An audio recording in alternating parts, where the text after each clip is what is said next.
Енді сол нәрсені біз бүтіндей бөліп, және оның толықтай қанша метр екенін шығару керек. Біз білетіндей 1 метрде 100 сантиметр. Мына жерде паскальда шығарудың жолы.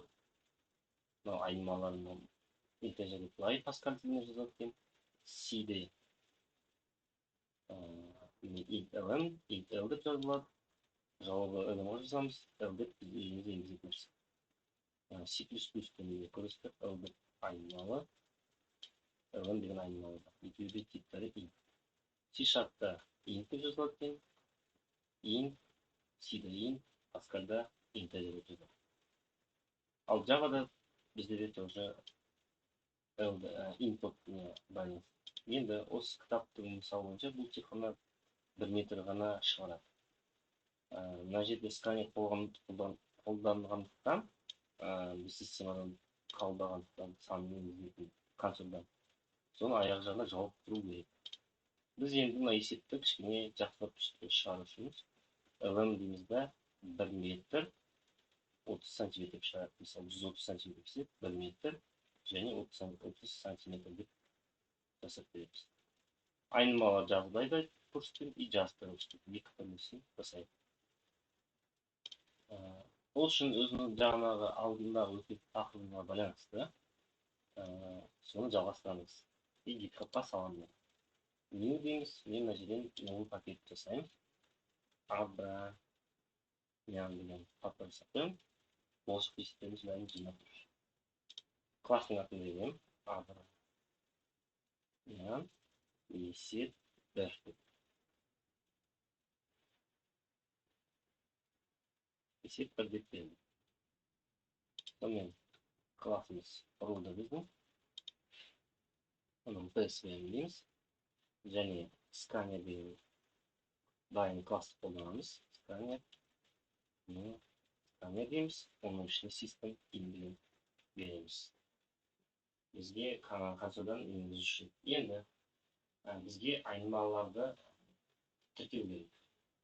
Int бізде L деген нәрсе ұзындығы берілген. Берілген кітапта, бірақ айнымалар Java'да кіші әрпімен жазылады. Біз оны кішкентаймен жазамыз. Енді айтамыз scanner next int дейміз. Өйткені бізге бүтін сан керек. Енді енгіздік. Енді бұны арғай не істеу керек. Мысалға алсақ, L-ді бөлеміз 100-ге, 100 сантиметр бөлемізді. Сол 100-ге бөлінген санды мынау айнымалға жазамыз. Жарайды. Int жауабы ұзындық метрде деген мағына береді ғой. Ол үшін L бөлінген 100 береміз. Сонымен экранға шығару керек бізге. Системалық метрден қарасаңыздар, L-ін деп жазылған. Біз L ең қосамыз. Мына қосу деген конфигурация аталады. Қанша сантиметр енгізгенімізді қосып шығару керек. Мынау аралай жазылады. Сантиметр деген жазуды қосамыз. Және де плюс дейміз. Жақшаның ішіне қосып. Енді біз L-ді бөлеміз. Деление по модулю деген нәрсе тақырып болды, қалдық бөлінген. Енді осыны қалдықпен бөлеміз 100-ге. Сонымен оны арғай жалғастырып 100 сантиметр. L-ді 1 сантиметр плюс мына жерден кеттім 1 сантиметр болады. Оны L-ді үстінен табамыз. Талсырамызда метр. Сонда 130 сантиметр арасында пробел қоямыз.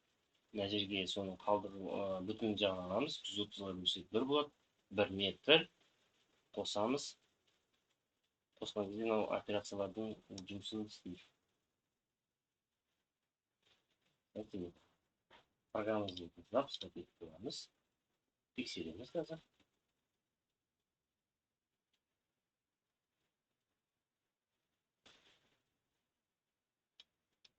бізге енді экранда сан енгізу түсініксіз болғандықтан бізге L-мәнін енгізу керек деген жазу керек еді. Мысалы 130 сантиметрді басам. L-іміз тең 130 сантиметрге, ол 1 метр 30 сантиметр деген нәрсені әдемі шықты. Байқасаңыздар уже метр плюс болып қалды.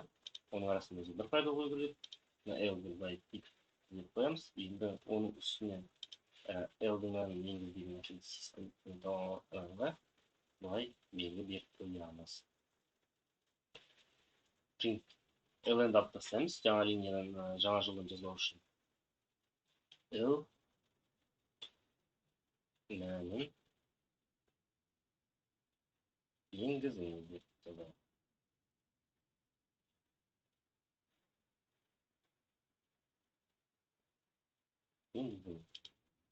Программаны запускать етеміз. L мәнін енгізіңіз деп тағы да қайта жазып түсінікті ендіру үшін набигі жасап қоямыз. Әдемі көріну үшін қайтадан программа запуск жасаймыз. Енді ғаламда 345 сантиметрді енгіземіз. L-іміз біздің 345 сантиметр тең екен. Ол 3 метр 45 сантиметр. Осылай есептің шығару жолын енді мынау экранда сізге өтетін болып кетті. Мынау жалғаудың жолдары конкатенация әдемі етіп шығару үшін. Ал енді келесі есепті қарасақ, өздеріңіз шығарып деп ойлаймын. Бұл жерде келесі есепте не дейді? Масса берілген килограммда. Енді бізге бөлу арқылы тоннаға ілінеді. Онда біздің есебіміз мыңға бөлеміз. То есть, былайша айтқанда, не істейміз? Тоннаны бүтіндей бөлеміз. Мына жерде жара жоқ. Жаңағы мысалым тура осы мысалынан келеді. Бізге айтуға болады 1 тонна 500 грамм, 300 грамм деп. Мысалы, 2550 тонна болса, 2 тонна 550 килограмм деп есеп шығарсаңыз болады. Екінші есеп. Үшінші есеп. Бәрі де сол біріне қайталанады. Сізге бұл жақты үшін. Мысалы, сіздерге бір байт береміз да, мысалы 2048 байт береміз. 2000 или 3000 байт береміз. 3000 байтты 1024-ті бөлеміз да, сонда 2 килобайт қалғанын байтқа шығарып береміз. Төртінші есеп.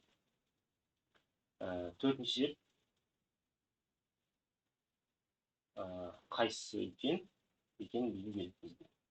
Отрезок. Оны қарап шығарсаңыздар болады. Және де соңғы есебін көреміз 30-шы есепті. 30-шы есепте 1901 жылы ол қандай болды? Мына жерде 100-ге бөліп отырады да, плюс 1-ге болса. То есть 2000 жылды бөлсек 20-шы ғасырға жатпайды ғой, 21-ші ғасырға жатады. 2000-ді 100-ге бөлсек 20 болады, 20-ға 1-ді қосамыз, сонда 2020. 21-ші ғасыр болады. Мені қарасаңыздар, 100-дан 1-ді алады, бөлінген 100, плюс 1. Немесе әртүрлі жағдаймен не болады, мысалы, жылды бөлек 100-ге, оған 1-ді қосады. Өйткені жер бүтін саналған алады, қалдығын алмайды. Мысалы, Java'да жазылған көрдіңіз, жылға 100-ді қосады да, оны 100-ге бөледі. Әртүрлі нәрсемен.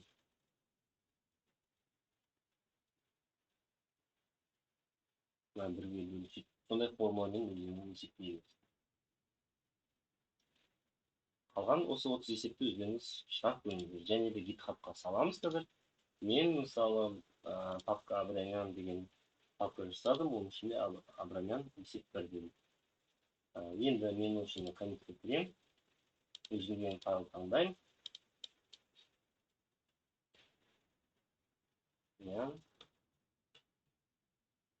Есеп бір деп сіздерге коммит жіберемін. Коммит және push деген батырмасын басам. Және ол GitHubқа сіздерге бағады. Сонымен Telegram каналға кірсеңіздер, мен GitHub'да пин жасап қойдым, жоғарыға қатырып. Мен каналға байланысты пинді жоғары тұрады. Сонымен сіздердің мынау Java backend кірсеңіз, мен жаңа сызған құрылған папкамыз тұр. соның ішінде жаңа жасалған біздің жаңағы нысанымыз бар. Бүгінше сау болыңыздар, рахмет. Лайк басып қойыңыздар, тіркеліңіздер.